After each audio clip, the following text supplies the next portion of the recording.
Hello, মৌমিতার ব্লগে সবাইকে স্বাগত। চলো প্রথমে একটু ঢং করে নিলাম, তারপরে আজকে সানডে মানে সবসময় ফান্ডে হয় না, সানডে মানে অনেক কাজ থাকে।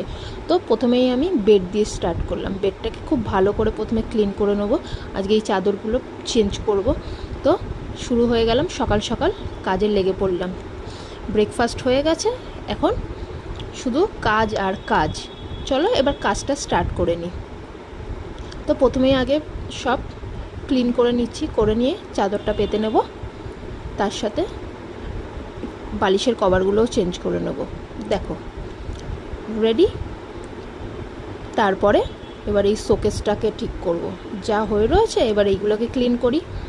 চলো এটাকেও ক্লিন হয়ে গেল। তারপরে বৃষ্টির ওয়েদারে একটু কষা কষা খাসির মাংস রান্না করে ফেললাম আজকে। এটা খুব ভালো করে রান্না করে নিলাম। নিয়ে যাওয়ার পর চলো এইবার খাওয়ার পালা। চলো স্নান করে খেয়ে নেবো।